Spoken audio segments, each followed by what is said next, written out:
Hello guys, अब हमारा next topic जो एड्रिनल ग्लैंड को लेकर है वो है हमारा एड्रिनल इनसफिशिएंसी या फिर एडिसन्स डिजीज़। ठीक है, तो हम टॉपिक का नाम डालेंगे एडिसन्स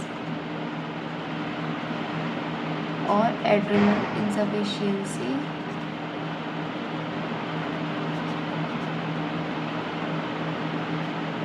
ठीक है, अब देखते हैं अब इसमें क्या होगा। हमारा एड्रिनल इनसफिशिएंसी में सबसे पहले इसके अंदर क्या होगा कि एड्रिनल ग्लैंड जो होगी वो अपना फंक्शन प्रॉपरली नहीं करेगी। तो इसमें ना सबसे पहले हम कॉज, इसीलिए हमने इसका नाम दिया एड्रिनल इनसफिशिएंसी, क्योंकि एड्रिनल ग्लैंड हमारी प्रॉपर फंक्शनिंग नहीं कर रही है। तो पहले हम बात कर लेते हैं इसके कॉजेज़ की। ठीक है, अब इसके कॉजेज़ में क्या क्या होंगे। एक तो हमारा प्राइमरी कॉज हो सकता है और एक सेकेंडरी कॉज हो सकता है। This is primary and this is secondary. Okay, अब जो प्राइमरी कॉज होता है हमारा, उसके अंदर जो मेन डिफेक्ट होता है वो हमारे एड्रिनल ग्लैंड के अंदर होता है, और सेकेंडरी में हमारा जो इनसफिशिएंसी हो रही है वो किसी और फैक्टर की वजह से हो रही है। ओके, तो प्राइमरी में हमारा क्या आता है, ऑटो इम्यून डिजीज़ आती है बेसिकली। ऑटो इम्यून डिजीज़ जिसके अंदर एंटीबॉडीज़ किसके अगेंस्ट बनती हैं, anti-21 अल्फा हाइड्रोक्सिलेज। अब आप जो मैंने पढ़ाया था हार्मोन सिंथेसिस, उसमें 21 अल्फा हाइड्रोक्सिलेज कहाँ पर यूज़ हो रहा था। 21 अल्फा हाइड्रोक्सिलेज यूज़ होता था प्रोजेस्टेरॉन से डीऑक्सीकॉर्टिकोस्टेरॉन के सिंथेसिस में। ये मैंने देखो यहाँ पर ये पढ़ाया है, इसमें यहाँ पर ये 21 हाइड्रोक्सिलेज यूज़ हो रहा है और ये प्रोजेस्टेरॉन को डीऑक्सीकॉर्टिकोस्टेरॉन में कन्वर्ट होने में मदद करता है। ठीक है, अब देखते हैं 21 अल्फा हाइड्रोक्सिलेज की मतलब ये इसमें इसके अगेंस्ट एंटीबॉडीज बन जाती हैं। ठीक है, तो इसमें कौन कौन से हमारे सिंड्रोम इन्वॉल्व होते हैं। एक तो हमारा APS1, दूसरा हमारा होता है APS2। Okay, APS1 APS2। APS मतलब auto immune polyglandular syndrome, auto immune polyglandular syndrome. ठीक है, ये हमारे हो गए ऑटो इम्यून कॉज। ठीक, अब सेकंड जो है हमारा प्राइमरी में ये आता है टीबी। इसमें काम की बात याद रखने की है कि ये जो टीबी है वो हमारे डेवलपिंग कंट्रीज जैसे कि इंडिया, इसमें मोस्ट कॉमन कॉज होता है। ठीक है, मोस्ट कॉमन कॉज होता है ये प्राइमरी में एडिसन्स का। ठीक है, ये हमारा एक MCQ भी बनता है यहाँ पर। Okay, now we come to secondary causes. Secondary causes में हमारा आता है एकदम से हमने स्टेरॉइड का विड्रॉल कर लिया, इसकी वजह से भी एड्रिनल इनसफिशिएंसी हो जाती है। इसीलिए हम लोगों को कभी भी स्टेरॉइड विड्रॉल ऐसे एब्रप्टली नहीं करनी चाहिए, हमें धीरे धीरे टेपर करनी चाहिए। तो इसका एक कॉज हो गया हमारा abrupt withdrawal of steroids. Okay, ये हो गया हमारे सेकेंडरी कॉजेज़। एक होते हैं हमारे इनहेरिटेड कॉजेज़।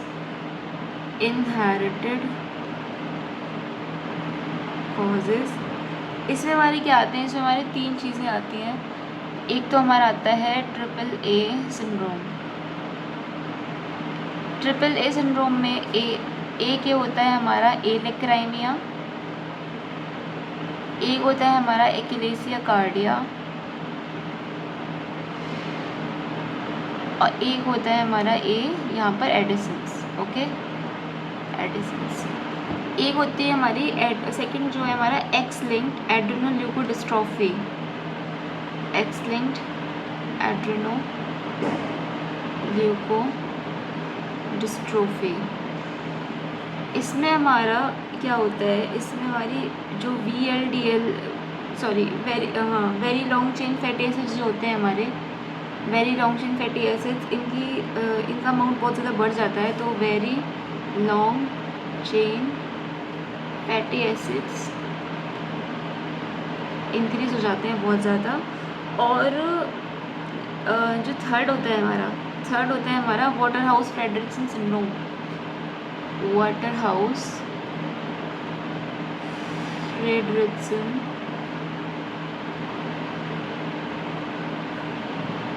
सिंड्रोम।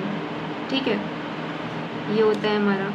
इसमें क्या होता है कि मेनिंजोकोकल सेप्टिसीमिया जो होता है वो हमारे एड्रिनल ग्लैंड का हेमरेज भी कर देता है।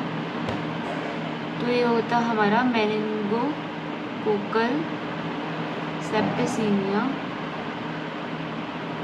इट कॉजेस एड्रीनल ग्लैंड का हेमरेज, जिसकी वजह से ऑब्वियसली हमारी एड्रीनल ग्लैंड इनसफिशिएंसी हो जाएगी। और इसके कुछ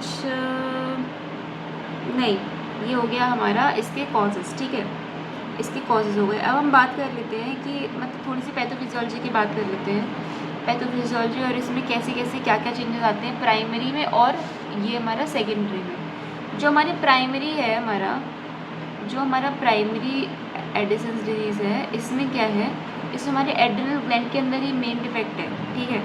तो एड्रिनल ग्लैंड की इनसफिशिएंसी हो रही है, जिसकी वजह से एड्रिनल ग्लैंड के जो तीन जोन होते हैं, तीन जोन जो होते हैं एड्रिनल ग्लैंड के, ग्लोमेरुलोसा, फेसिकुलेटा और रेटिकुलरिस, इन तीनों की इनसफिशिएंसी होगी। तो ये तीनों अपने हार्मोन्स जो होंगे वो हमारा कम सिंथेसिस करेंगे। कम सिंथेसिस करेंगे तो क्या होगा, decrease mineralocorticoids, decrease glucocorticoids and decrease sex hormones.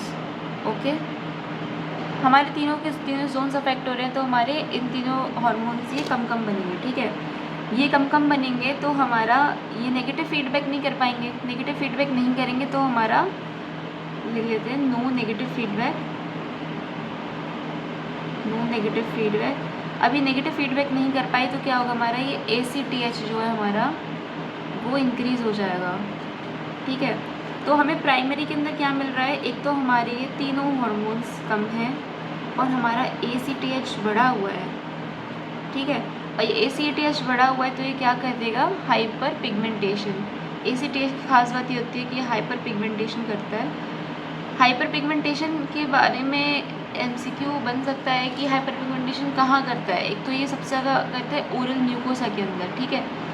तो ओरल म्यूकोसा के अंदर कर सकता है और आपके मोल्स वगैरह बन जाते हैं हाइपर पिगमेंटेशन के कारण, तो ये मोल्स बना सकता है, ठीक है। ये इसके बारे में MCQs बन सकते हैं, ओरल म्यूकोसा, ओके। ये हमारा हाइपर पिगमेंटेशन करता है। अब बात करते हैं हम लोग सेकेंडरी की। सेकेंडरी में क्या होगा, सेकेंडरी में हमारा ये होगा कि हमारा सेकेंडरी एड्रिनल इनसफिशिएंसी हो रही है। जैसे कि हमने स्टेरॉइड्स बहुत तेज़ी से मतलब बहुत अचानक से विड्रॉ कर लिए तो हमारा सेकेंडरी एड्रिनल इनसफिशिएंसी डेवलप हो जाता है। इसके अंदर क्या होता है कि हमारा जो ग्लूकोकॉर्टिकॉइड्स हैं वो और सेक्स हार्मोन्स ये हमारे कम होते हैं। मिनरलोकॉर्टिकॉइड्स कम नहीं होते हैं क्योंकि मिनरलोकॉर्टिकॉइड्स को रेगुलेट करता है RAS, ओके। रेनिन एंजियोटेंसिन जो सिस्टम होता है हमारा वो इसको रेगुलेट करता है, रेनिन एंजियोटेंसिन एल्डोस्टेरोन सिस्टम जो होता है, ओके। तो हमारा मिनरलोकॉर्टिकॉइड्स का भी कम नहीं होता है। अच्छा, अब ये दोनों हार्मोन्स कम हुए हैं तो इनकी वजह से तो हमारा ACTH बढ़ेगा, ठीक है। लेकिन हमारा जो है RAS जो मिनरलोकॉर्टिकॉइड्स को मेंटेन करके रख रहा है, नॉर्मल मिनरलोकॉर्टिकॉइड्स है हमारे, तो इसकी वजह से क्या होगा, ACTH लेवल कम रहेगा। तो ओवरऑल जो होता है सेकेंडरी हाइपर एड्रिनल इनसफिशिएंसी में सेकेंडरी में क्या होता है कि ACTH लेवल्स जो होते हैं वो नॉर्मल या लो होते हैं, ठीक है। तो हमारा ओवरऑल जो हो गया ACTH हमारा नॉर्मल या फिर लो हो गया, ओके। ये हो गया, ये हमारा हो गया प्राइमरी और सेकेंडरी में। प्राइमरी में भी क्या मिल रहा है, हमारे तीनों के तीनों हार्मोन्स कम हैं और ACTH बढ़ा हुआ है। सेकेंडरी के अंदर हमारा ग्लूकोकॉर्टिकॉइड्स से सेक्स हार्मोन्स कम है, मिनरलोकॉर्टिकॉइड्स नॉर्मल है क्योंकि वो RAS से कंट्रोल हो रहा है, और हमारा ACTH जो है वो नॉर्मल है या फिर लो है। तो इसमें हाइपर पिगमेंटेशन नहीं होगा, ठीक है। ये हो गया हमारा थोड़ी सी हमारी पैथोफिजियोलॉजी। यहाँ पे लिख देते हैं pathophysio primary and secondary Addison's disease, okay. ये हो गया हमारा। अच्छा, इसमें ट्रिपल जो सिंड्रोम मैंने बताया था यहाँ पर, ये ट्रिपल सिंड्रोम, इसमें हमारी एक बात रह गई, इसमें अलादीन जीन म्यूटेशन होता है, ठीक है। It is associated with ALADIN gene mutation, okay. ये हो गया। अब बात करते हैं हम लोग, ये हमारे कॉजेज़ हो गए और पैथोफिजियोलॉजी हो गई। पैथोफिजियोलॉजी के कॉजेज हो गए। अब बात करते हैं ये हमारे पास पेशेंट इस टाइप के प्रेजेंट कैसे करेंगे, तो हम लोग क्लिनिकल फीचर्स की बात करते हैं। अब जो मेन क्लिनिकल फीचर्स हैं उसकी एक ट्रिक है W2A2F, वैफ और वैफ में W2 और A2। अब W से क्या क्या होगा हमारा, W से होगा एक तो हमारा वीकनेस, एक होगा W से हमारा वेट लॉस, एक A से होगा हमारा एनोरेक्सिया, मतलब बहुत ही वेग से फीचर्स है ये एनोरेक्सिया। एक होता है हमारा एस्थीमिया, एस्थीमिया हो गया, और F से है हमारा फटीग। एस्थीमिया का मतलब होता है एबनॉर्मल वीकनेस होती है, उसको हम लोग एस्थीमिया बोलते हैं। और कुछ इसके अलावा और भी अदर फाइंडिंग्स होती हैं, लाइक हाइपोग्लाइसीमिया के साथ पेशेंट आ सकता है, हाइपोग्लाइसीमिया, हाइपोटेंशन के साथ आ सकता है, हाइपोटेंशन। और एक होता है हमारा postural hypotension, it is very important. Postural hypotension, इसमें क्या होता है, हम 15 मिनट के लिए पेशेंट को लिटाते हैं और उसका बीपी मेजर करते हैं। उसके बाद उसको बोलते हैं कि वो 5 मिनट के लिए खड़ा हो जाए, और उसके बाद हम दोबारा उसका बीपी मेजर करते हैं। तो उसका जैसी पोजीशन चेंज हुई तो उसका क्या हुआ, उसका सिस्टोलिक बीपी भी गिरेगा, डायस्टोलिक बीपी भी गिरेगा, और हार्ट रेट इंक्रीज़ हो जाएगा। डायस्टोलिक बीपी गिरता है 20 mmHg से, 10 mmHg से गिरता है हमारा सिस्टोलिक, सॉरी उल्टा हो गया, सिस्टोलिक से गिरता है हमारा 20 mm और डायस्टोलिक से गिरता है 10 mm, और हार्ट रेट हमारा बढ़ जाता है मोर देन 30। ठीक है, तो इधर मैं लिख देती हूँ, systolic BP increase by 20 mmHg, decreases bye 20 mmHg, diastolic BP it is decreased bye more than 10 mmHg, और जो हार्ट रेट होता है हमारा वो इंक्रीज़ होती है by 30 beats per minute increase. Okay, ये हो गया हमारा पोस्चरल हाइपोटेंशन। और जो फाइंडिंग्स है हमारी और क्या है, एक तो हाइपोग्लाइसीमिया हो गया, हाइपोटेंशन हो गया, पोस्चरल हाइपोटेंशन हो गया, इसके साथ साथ होता है हमारा टैकीकार्डिया, टैकीकार्डिया, और एक होता है हमारा हाइपर पिगमेंटेशन। हाइपर पिगमेंटेशन हमें पढ़ा ही था, ACTH जब इंक्रीज हो रहा था तो हाइपर पिगमेंटेशन हो रही है। और एक होता है हमारा hyper calcaemia. Okay, hyper calcaemia, hyper calcaemia होता है क्योंकि हमारा एक तो वॉल्यूम रिटेंशन नहीं हो पा रहा, प्रॉब्लम इन वॉल्यूम रिटेंशन, तो इसकी वजह से हमारा हाइपर कैल्सीमिया हो सकता है। इस हाइपर कैल्सीमिया की वजह से क्या होता है, स्टोन्स बन सकते हैं, स्टोन्स बन सकते हैं, और तुम्हारा एब्डोमिनल पेन हो सकता है, एब्डोमिनल पेन हो सकता है, वॉमिटिंग हो सकती है, और कॉन्स्टिपेशन भी हो सकता है। ओके, रिमेंबर डायरिया नहीं होता है इस केस में, इसके अंदर कॉन्स्टिपेशन होता है। ओके, हाइपर कैल्सीमिया की वजह से। ठीक है, ये एक तो हमारे हो गए क्लिनिकल फीचर्स। अब कुछ क्लिनिकल फीचर्स हैं वो हमारे कुछ ग्लूकोकॉर्टिकॉइड्स के स्पेसिफिक हैं, कुछ मिनरलोकॉर्टिकॉइड्स के स्पेसिफिक हैं। अब जैसे अगर मैं ग्लूकोकॉर्टिकॉइड्स की बात करूँ, ग्लूकोकॉर्टिकॉइड्स की, इसमें क्या क्या फीचर्स मतलब स्पेसिफिक है इसके, एक तो ये कराता है इओसिनोफिलिया, इओसिनोफिलिया।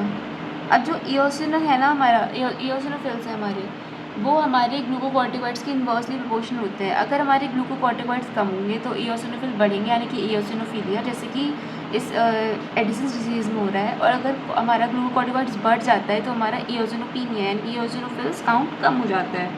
ओके, और थोड़ा सा हमारा यहाँ पे TSH भी इंक्रीज हो जाएगा, TSH इंक्रीज हो जाएगा, और हमारा हाइपोनेट्रीमिया हो जाता है। ये वाला जो हाइपोनेट्रीमिया है ग्लूकोकॉर्टिकॉइड्स के डेफिशिएंसी की वजह से ये होता है हमारा you volaemic. Okay, you volaemic, क्योंकि ग्लूकोकॉर्टिकॉइड्स का सोडियम एंड वाटर रिटेंशन से कोई लेना देना नहीं है, तो वॉल्यूम इज़ नॉर्मल, तो यू वॉल्यूमिक हाइपोनेट्रीमिया हो रहा है। ओके, और ये हो क्यों रहा है, due to feedback inhibition of AVP release. ठीक है, तो हमने ये बात कर ली थी कि ग्लूकोकॉर्टिकॉइड्स की वजह से इओसिनोफिलिया होता है, TSH इंक्रीज होता है, हाइपोनेट्रीमिया होता है, लेकिन ये यू वॉल्यूमिक होता है। अब बात करते हैं कुछ स्पेसिफिक सिम्टम्स हमारे मिनरलोकॉर्टिकॉइड डेफिशिएंसी के। मिनरलोकॉर्टिकॉइड डेफिशिएंसी के क्या क्या होते हैं सिम्टम्स, मैं बताती हूँ। मिनरलोकॉर्टिकॉइड्स, ओके, इसमें क्या होता है हमारा, मिनरलोकॉर्टिकॉइड्स में हमारी जो एक तो ये हाइपर कैल्सीमिया कराता है, क्योंकि मिनरलोकॉर्टिकॉइड्स हमारा वाटर रिटेंशन और सॉल्ट रिटेंशन नहीं कर पा रहा है, क्योंकि ये कम है या फिर डिफेक्टिव है, जो भी है, तो ये नहीं हो पा रहा है। तो हमारा एक तो हाइपर कैल्सीमिया होता है, हाइपर कैल्सीमिया की वजह से हमने पढ़ा था एब्डोमिनल पेन, वॉमिटिंग, ठीक है, नौजिया, ये होगा। तो एब्डोमिनल पेन, नौजिया, वॉमिटिंग, ठीक है, ये हो गया एक तो। और दूसरा होता है हमारा, इसकी वजह से होती है सॉल्ट क्रेविंग, क्योंकि सॉल्ट रिटेंशन नहीं कर पा रहा है तो बॉडी में सॉल्ट की कमी है, इसी वजह से होगी सॉल्ट की क्रेविंग, ठीक है। और एक होगा हमारा इंक्रीज्ड बर्न एंड क्रिएटिनिन, ठीक है, इंक्रीज बर्न एंड क्रिएटिनिन होगा। वॉल्यूम डिप्लीशन हो रही है, इसीलिए प्रीरीनल मतलब इसमें कॉज चलेगा, तो वॉल्यूम डिप्लीशन हो रहा है, इसकी वजह से हमारा बर्न और क्रिएटिनिन दोनों बढ़ गए हैं। और एक होगी हमारी इसके अंदर हाइपोनेट्रीमिया, इसमें भी हाइपोनेट्रीमिया, लेकिन इसमें हाइपोनेट्रीमिया किस वजह से होगी, इसमें हाइपोनेट्रीमिया होगी हमारी हाइपोवॉल्यूमिया की वजह से, क्योंकि वॉल्यूम हमारी कम हो रही है, ओके। तो ये हाइपोवॉल्यूमिक है और ये हमारी यू वॉल्यूमिक थी, ठीक है। इसमें क्योंकि एवीपी का फीडबैक इनहिबिशन नहीं हो पा रहा है, ठीक है, इस वजह से इसमें हाइपोनेट्रीमिया हो रही है, इसमें हाइपोनेट्रीमिया हो रही है हाइपोवॉल्यूमिया की वजह से। और इसमें होगी हमारी हाइपरकेलेमिया, हाइपरकेलेमिया, और इसमें होती है हमारी एसिडोसिस। अब मैं बताती हूँ इसमें हाइपरकेलेमिया क्यों हो रहा है, अभी दूसरी वीडियो बनाएंगे तो उसमें हाइपरकेलेमिया क्यों हो रहा है ये पता चल जाएगा, क्योंकि जब हमारा एल्डोस्टेरोन काम करता है तो ये हमारा सोडियम और वाटर को तो इनटेक करता है, लेकिन जो हमारा पोटेशियम है, पोटेशियम को ये क्या करेगा, पोटेशियम को ये बाहर निकालेगा, ठीक है, और ये हमारा पोटेशियम वापस से अंदर आ जाता है और हाइड्रोजन को ये बाहर निकाल देता है, ठीक है। ये इसका पूरा मतलब हम दूसरी वीडियो में समझाएंगे, अभी इस पर इतना ध्यान मत दो, ठीक है। ये हो गया, ये चीज़ें करता है हाइपरकेलेमिया और एसिडोसिस, ओके। अब बात करते हैं एड्रिनल एंड्रोजन डेफिशिएंसी, मतलब इसमें क्या होगा, जो हमारे सेक्स हार्मोन्स हैं उनकी वजह से हमारे पास क्या क्या सिम्टम्स आएंगे, सेक्स हार्मोन्स हमारे जब कम हो जाएंगे रिलीज होने, तो उनकी वजह से क्या क्या सिम्टम्स आएंगे। एक तो फीमेल्स में क्या क्या होगा, फीमेल्स में होगा loss of libido, loss of libido, और होगा हमारा dry and itchy skin, dry and itchy skin होगी। और क्या होगा हमारा, loss of axillary and pubic hair, okay, loss of axillary and pubic hair, okay. और दूसरे साइंस एंड सिम्टम्स तो हमने ऊपर पढ़ ही लिए हैं, हमारे हाइपर पिगमेंटेशन होता है, एक तो कहाँ गया, ये तो हमारा हाइपर पिगमेंटेशन हो गया। और हमारा एक इसमें ना ये चीज़ होती है ध्यान रखने वाली कि जब ACTH हमारा ज़्यादा होता है, जब ACTH हमारा ज़्यादा होता है तो होती है हमारी hyper pigmented skin, hyper pigmented skin. और जब हमारा ACTH होता है कम, ये ACTH जब हमारा कम होता है तो इसकी वजह से हमारी होती है एल्बेस्टर कलर्ड पेल स्किन, ठीक है। ये हमारा MCQ बनता है इस चीज़ के ऊपर, इन दोनों के ऊपर, एल्बेस्टर कलर्ड पेल स्किन, ओके। ये चीज़ याद रखने की है। इसमें अगर हमारा ACTH बढ़ा हुआ होगा तो हमारा हाइपर पिगमेंटेड स्किन होगी, और अगर कम होगा तो फिर एल्बेस्टर कलर्ड पेल स्किन हो जाएगी, ठीक है। अब ये तो हमारे हो गए क्लिनिकल फीचर्स हो गए। तो अब हमारी लेकिन फाइंडिंग्स क्या क्या होंगी, क्या चीज़ हमारी बॉडी में कम होगी, क्या चीज़ हमारी घटेगी, ठीक है। तो हम लेबोरेटरी भी कह सकते हैं या फिर मतलब फाइंडिंग्स भी लिख सकते हैं, लेबोरेटरी फाइंडिंग्स कह लो, ठीक है। तो इसमें हमारा जो चीज़ें बढ़ने वाली हैं वो हम एक तरफ लिखेंगे, और जो चीज़ें कम होने वाली है वो हम एक तरफ लिखेंगे। जो हमारा बढ़ रहा है वो हमारा पोटेशियम, हमने पढ़ा था हाइपरकेलेमिया होता है, पोटेशियम बढ़ेगा। एक होता है हमारा ACTH, जो प्राइमरी वाला था हमारा प्राइमरी एडिशंस, उसमें क्या हो रहा था, ACTH बढ़ रहा था, ठीक है। और एक हमारा इओसिनोफिल काउंट बढ़ेगा, हमने पढ़ा था इओसिनोफिलिया होता है, इओसिनोफिल्स हमारे बढ़ जाएंगे, ओके। और हमारा एक बर्न एंड क्रिएटिनिन भी बढ़ जाएगा, बर्न एंड क्रिएटिनिन, ये सब हम पढ़ चुके हैं ऊपर, ठीक है। बस मैं इसको अब ओवरव्यू दे रही हूँ। बर्न एंड क्रिएटिनिन बढ़ेगा और लिम्फोसाइट्स बढ़ेंगे, ठीक है। इसमें बस ये वाला नहीं हुआ, बाकी सब हम ऊपर पढ़ चुके हैं, ठीक है। बर्न और क्रिएटिनिन बढ़ेगा, इओसिनोफिल्स बढ़ेंगे, ACTH हमारा बढ़ जाएगा और हमारा पोटेशियम बढ़ जाएगा, ठीक है। अब हमारा कम क्या क्या होता है, कम होता है हमारा सोडियम, हाइपोनेट्रीमिया, ग्लूकोज, हाइपोग्लाइसीमिया, ठीक है। और हीमोग्लोबिन भी कम होता है, ये होता है हमारा नॉर्मोसिटिक नॉर्मोग्रोमिक, ओके। हीमोग्लोबिन भी हमारा कम होगा और कॉर्टिसोल कम होगा। कॉर्टिसोल ऑब्वियसली मतलब एडिशन से तो कॉर्टिसोल तो कम होगा ही होगा, ग्लूकोकॉर्टिकॉइड है, ठीक है। और हमारा है तीसरा पाँचवा ये न्यूट्रोफिल्स, न्यूट्रोफिल्स भी हमारे कम हो जाएंगे। ये तो हमारी हो गई लैब फाइंडिंग्स, इसमें ये तीनों नहीं थे, बाकी दोनों हम ऊपर पढ़ चुके हैं। ओके, ये हो गया हमारा, ठीक है। अब देखो एक बार हम देख लेते हैं प्राइमरी और सेकेंडरी एड्रेनल इंसफिशिएंसी में डिफरेंस। ये हमारा पूछा जाता है, प्रॉफ में पूछ सकते हैं, प्राइमरी और सेकेंडरी एल्डोस्टेरोन एडिशंस में डिफरेंस बताओ। तो हम लोग क्या करेंगे, हम लोग इसको पेज को दो पार्ट में डिवाइड करेंगे। दिस इज़ आपका प्राइमरी, ये प्राइमरी हो गया और ये हो गया सेकेंडरी, ठीक है। अब पहले ना जो जो डिफरेंट है चीज़ें वो देख लेते हैं। प्राइमरी में हमारी मिनरलोकॉर्टिकॉइड डेफिशिएंसी हमारी होती है, सेकेंडरी में हमारी नहीं होती। क्यों? क्योंकि ये रात से मतलब मैनेज होता है, रात से हमारा रेगुलेट करती है मिनरलोकॉर्टिकॉइड को, ठीक है। अब मिनरलोकॉर्टिकॉइड इसमें कम है तो सॉल्ट क्रेविंग इसमें तो होगी बट इसमें नहीं होगी, और इसमें वॉल्यूम डिप्लीशन हो रहा है तो इसमें भी पोस्चरल हाइपोटेंशन होगा, इसमें नहीं होगा। तो इसको हम लिख लेते हैं सॉल्ट क्रेविंग और हमारा पोस्चरल हाइपोटेंशन।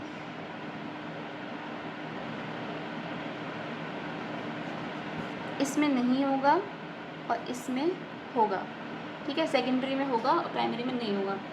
अब बात करते हैं हम ACTH की, ठीक है। ACTH की, ACTH में हमारा हाई होगा क्योंकि नेगेटिव फीडबैक हमारा नहीं हो पा रहा है तो हमारा ACTH बढ़ जाएगा। लेकिन इसमें मिनरलोकॉर्टिकॉइड नॉर्मल था तो वो ACTH को भी नॉर्मल या फिर लो रख रहा था, ठीक है। इसमें ACTH हमारा नॉर्मल या फिर लो रहेगा, ओके। अब बात करते हैं सीरम पोटेशियम की अगर हम बात करें तो इसमें सीरम पोटेशियम हमारा हाई होगा और इसमें हमारा सीरम सोडियम इसमें हमारा लो होगा, ओके, प्राइमरी में। इसमें सीरम पोटेशियम हमारा नॉर्मल रहेगा क्योंकि पोटेशियम का मिनरलोकॉर्टिकॉइड तो ठीक काम कर रहा है हमारा, तो इस केस में तो हमारा पोटेशियम जो इसमें नॉर्मल रहेगा, ओके। और सीरम सोडियम जो होता है इसमें हमारा लो रहेगा क्योंकि हमारा कॉर्टिसोल लो है। अब इसमें कॉन्ट्रडिक्टरी फैट बच्चे रेज करते हैं कि सीरम सोडियम कैसे लो रहेगा, मिनरलोकॉर्टिकॉइड तो हमारा नॉर्मल काम कर रहा है। राइट हुआ, राइट, मिनरलोकॉर्टिकॉइड नॉर्मल काम कर रहा है, लेकिन इसमें कॉर्टिसोल का लेवल लो है। और कॉर्टिसोल की आपको अगर मालूम हो, कॉर्टिसोल की ग्लूकोकॉर्टिकॉइड और मिनरलोकॉर्टिकॉइड दोनों प्रॉपर्टीज़ होती हैं, इसीलिए कॉर्टिसोल को कॉर्टिसोन में कन्वर्ट करना बहुत इंपॉर्टेंट होता है। अगर कॉर्टिसोल कॉर्टिसोन में कन्वर्ट नहीं होगा तो हमारा प्राइमरी हाइपर एल्डोस्टेरोनिज्म हो जाता है। ये हम उस वाली वीडियो में देखेंगे जब प्राइमरी हाइपर एल्डोस्टेरोनिज्म पढ़ाएंगे, ठीक है। तो इसमें बेसिकली सीरम सोडियम लो रहेगा क्योंकि कॉर्टिसोल का लेवल हमारा लो है। कॉर्टिसोल हमारा इसमें ग्लूकोकॉर्टिकॉइड और मिनरलोकॉर्टिकॉइड दोनों के एक्शंस होते हैं, इस वजह से हमारा सेकेंडरी में भी सीरम सोडियम लो आ रहा है, ओके। ये हो गया, ठीक। अब बात करते हैं हम लोग इसके डायग्नोसिस की। हमने कॉजेज़ देख लिए, हमने पैथोफिजियोलॉजी देख ली, हमने क्लिनिकल फीचर्स देख लिए, हमने डिफरेंस देख लिया प्राइमरी और सेकेंडरी में। अब बात करते हैं इसके डायग्नोसिस और मैनेजमेंट, मतलब इन्वेस्टिगेशन और मैनेजमेंट की। तो अब चलते हैं हम डायग्नोसिस की तरफ, ठीक है। ये हो गया हमारा डायग्नोसिस। अब इसमें ना हम डायग्नोसिस करने के लिए तीन चीज़ें करा सकते हैं। एक होता है हमारा fasting cortisol level, fasting cortisol levels. दूसरी चीज़ जो होती है वो होती है हमारी मतलब एंटीबॉडी जो हमारी प्राइमरी के अंदर बन रही थी 21 अल्फा हाइड्रोक्सिलेज के अगेंस्ट जो एंटीबॉडीज़ बन रही थी वो हम देख सकते हैं। तो इसमें हम देखेंगे एंटी 21 अल्फा हाइड्रोक्सिलेज एंटीबॉडीज़, ठीक है। एंटीबॉडीज़ देखेंगे तो ये हो गया हमारा, ओके। अब बात करते हैं थर्ड में क्या होगा, हम करा सकते हैं सीटी स्कैन। सीटी स्कैन कराएंगे तो हमें उसमें एड्रेनल ग्लैंड का साइज़ हम देख सकते हैं, अगर साइज़ स्मॉल है या फिर मतलब नॉर्मल है, अगर कैल्सिफिकेशन प्रेजेंट है यानी ये भी हम देख सकते हैं, ठीक है। तो अब हम बात करते हैं एक एक करके तीनों की बात करेंगे थोड़ी थोड़ी।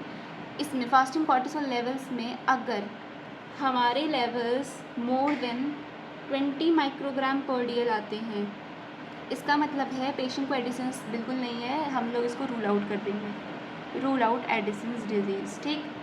अगर हमारा ये लेवल 3 से कम आता है then it is diagnostic of Edison's.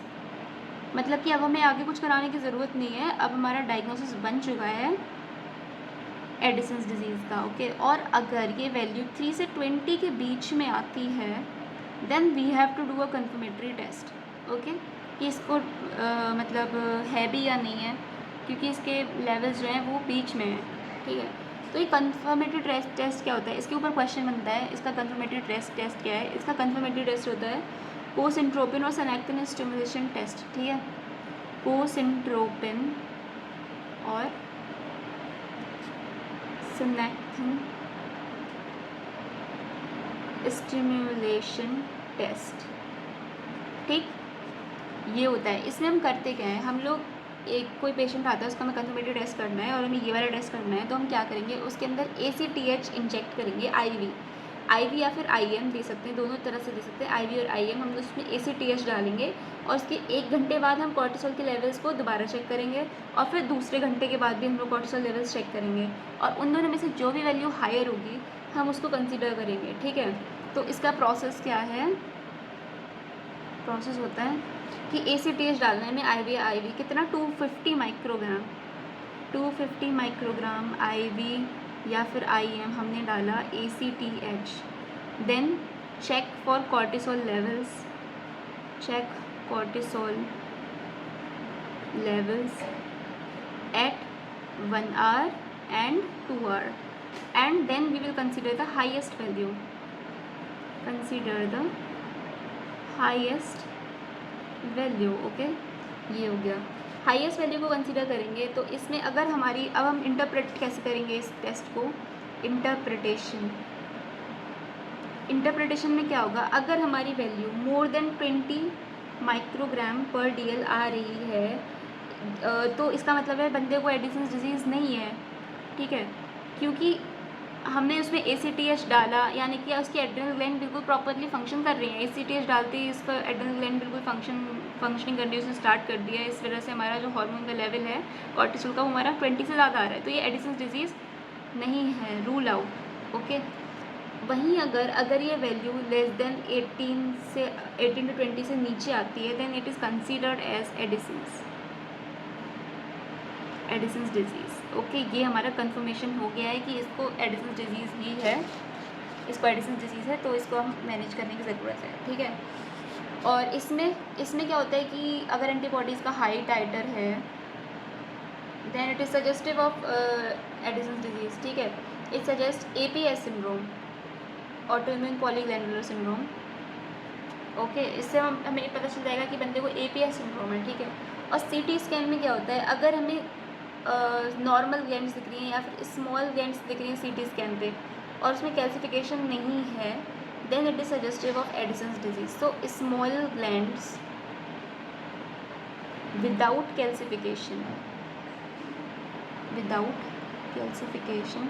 Suggestive of Addison's disease. ठीक है, ये हो गया। ठीक है, हमने अब इसमें बात कर ली हमारा डायग्नोसिस की बात कर ली। अब हमें इसका मैनेजमेंट पढ़ना है और एक हमें पढ़ना है, एक बहुत इंपॉर्टेंट टॉपिक है एक्यूट एड्रेनल क्राइसिस और एडिसोनियन क्राइसिस, वो भी हम पढ़ेंगे। तो एक जो एडिसोनियन क्राइसिस है वो एक एक्यूट कंडीशन है, तो उसका मैनेजमेंट बिल्कुल डिफरेंट है, पेशेंट बिल्कुल इमरजेंसी में आता है। ठीक है, और जो पेशेंट में एडिसोनियन क्राइसिस नहीं है, उनको एडिसन्स डिजीज़ पहले से डायग्नोस्ड है, तो उसमें ट्रीटमेंट कैसे चलता है वो डिफरेंट है।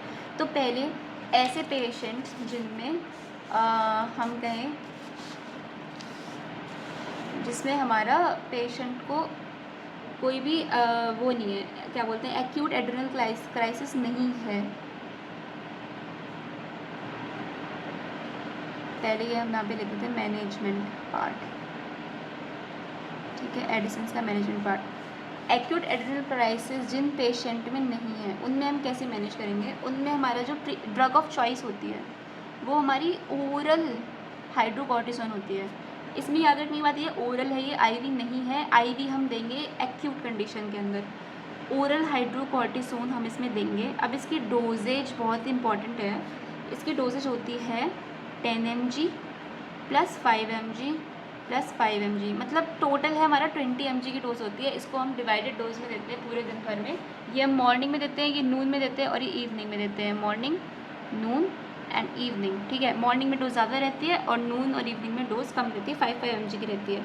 लेकिन अगर वहीं पेशेंट को कोई इन्फ्लेमेटरी कंडीशन डेवलप हो जाती है या फिर फीवर हो जाता है, फीवर या फिर इन्फ्लेमेशन, तो उसमें हमको ये जो डोज़ है ये डबल करनी पड़ती है, डबल द डोज, ठीक है। ये हो गया।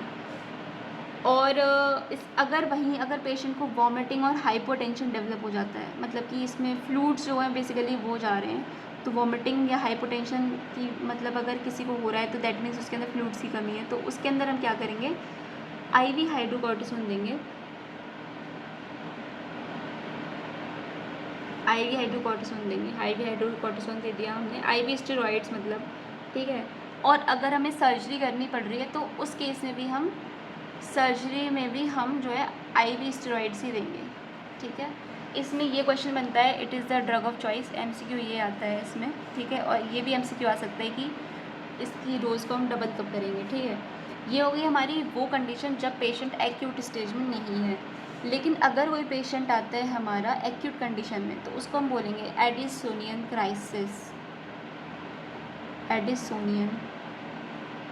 क्राइसिस और एक्यूट एड्रीनल क्राइसिस, ठीक है। ये हो गया हमारा। इसके अंदर क्या हुआ, इसका कॉज क्या होता है, ये कंडीशन डेवलप होती क्यों है। इसका कॉज होता है, एक तो पेशेंट प्रॉपर मेडिकेशन नहीं ले रहा है, और एक हमारी या तो बहुत ज़्यादा कोई स्ट्रेसफुल कंडीशन आ गई, स्ट्रेस हो, या फिर हमने रैपिड विड्रॉल कर लिया स्टेरॉइड्स का, rapid withdrawal of steroids, non compliant to medication,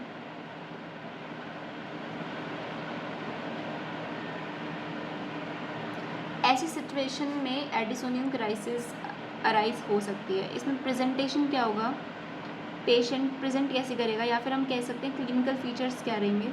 clinical features एक तो रहेगा हमारा एक्यूट एब्डोमेन के साथ पेशेंट आएगा, एक्यूट एब्डोमेन होगा, साथ में होगी हमारी हाइपर कैल्सीमिया। जब हम उसका मतलब लेबोरेटरी फाइंडिंग्स देखेंगे तो हाइपर कैल्सीमिया निकलेगा, और साथ में जब हम एग्जामिनेशन करेंगे तो हमें मिलेगा हाइपोटेंशन पेशेंट के अंदर, और वॉमिटिंग हो रही होगी पेशेंट को। तो वॉमिटिंग और एक्यूट एब्डोमेन ये दो चीज़ें होती हैं हमारी मेन, और हाइपर कैल्सीमिया और हाइपोटेंशन, ठीक है। तो इसको हम मैनेज कैसे करेंगे, मैनेजमेंट इसका क्या होगा, इसमें हम देंगे सबसे पहले तो बहुत इंपॉर्टेंट होता है कि हम इस पेशेंट को हाइड्रेट करेंगे, इसका हाइड्रेशन हम मेंटेन करके रखेंगे। हाइड्रेशन मेंटेन करने के लिए हम 3 से 4 लीटर हमारा जो फ्लूइड है वो चढ़ाएंगे विदिन 12 to 18 आवर्स, ओके। 3 से 4 लीटर फ्लूइड हम चलाएंगे इसका 12 से 18 घंटे के लिए, तो हमारा पेशेंट जो है हाइड्रेशन उसमें मेंटेन रहेगी। दूसरी चीज़ है हम हाइड्रोकॉर्टिसोन देंगे along with DNS plus hydrocortisone. ऐसा हम इसीलिए कर रहे हैं, DNS इसीलिए दे रहे हैं क्योंकि पेशेंट को हाइपोग्लाइसीमिया भी इसमें मैनिफेस्ट हो सकता है, क्योंकि जो हमारा कॉर्टिसोल है अगर वो हमारा अगर कम हो गया तो फिर हाइपोग्लाइसीमिया होता है, ठीक है। क्योंकि कॉर्टिसोल इज़ ग्लूकोनियोजेनेसिस कराता है वो हार्मोन, इसीलिए अगर वो कम है तो हाइपोग्लाइसीमिया हो सकता है। तो हम DNS के साथ मिक्स करके हाइड्रोकॉर्टिसोन IV देंगे, दिस इज़ IV, ठीक है। अब इसकी डोजेज क्या होती है, सबसे पहले तो हम 100 mg, first of all 100 mg IV हम देंगे स्टेट, ओके। जैसे ही पेशेंट आएगा हम उसको तुरंत चढ़ा देंगे 100 mg। उसके बाद में हम क्या करेंगे, 200 mg हाइड्रोकॉर्टिसोन को डिवाइड करेंगे डोजेज़ में, ठीक है। 4 डोजेज़ में हम डिवाइड करेंगे, यानी कि 50-50 mg की 4 डोजेज़ हर दिन चढ़ेंगी, यानी कि 200 mg इन 4 डिवाइडेड डोजेज़ इन 24 आवर्स, हर दिन नहीं मतलब पहले दिन इन 24 आवर्स, ओके। ये हमारा हो गया पहले दिन का मैनेजमेंट। दूसरे दिन क्या होगा, हम इसकी डोज को धीरे धीरे टेपर करेंगे। तो डे 1 में टोटल जा रही थी 300, this is day 1, total is 300 mg। ये कैसे डिवाइडेड है ये मैंने आपको बता दिया है। डे 2 में जाएगी हमारी 200 mg, क्योंकि अब हमें डे 2 में स्टेट नहीं देना, हमें यही चीज़ मेंटेन करके रखनी है, तो 200 mg। डे 3 में हो जाएगी हमारी 100 mg। बेसिकली हम जो डोज है वो आधी आधी करते जा रहे हैं पर दिन, ठीक है। और डे 4 में हमारी ऑब्वियसली 50 mg।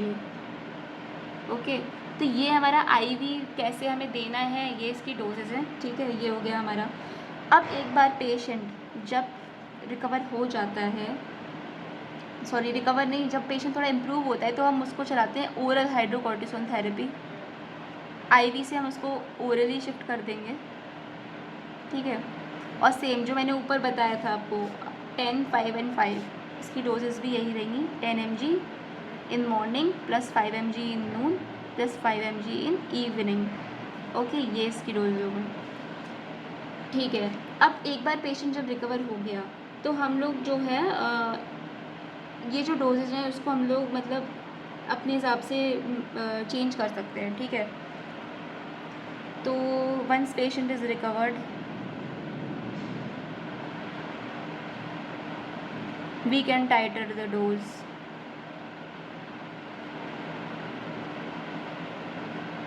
ठीक है, this is done in accordance with the normal circadian rhythm of the patient, ठीक है। एक दूसरा ऑप्शन हमारे पास हाइड्रोकॉर्टिसोन के अलावा होता है, वो होता है हमारा फ्लूड्रोकॉर्टिसोन।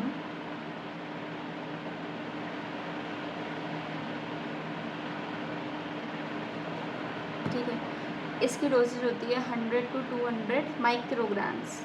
This is in micrograms not in mg। Okay, ठीक है।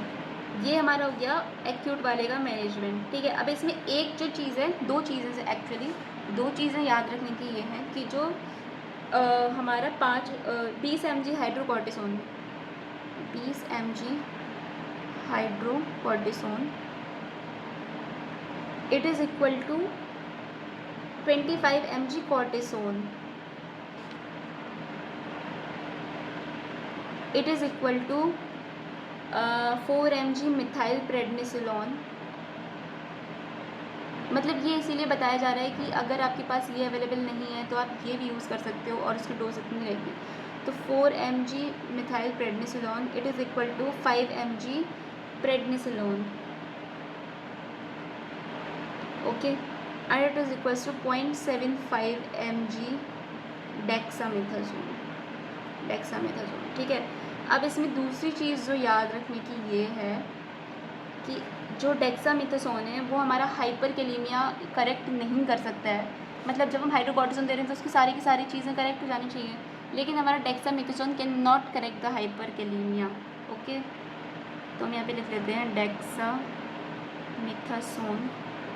Can't correct hyperkalemia। Okay, so this was all about the Addison's disease. Thank you so much.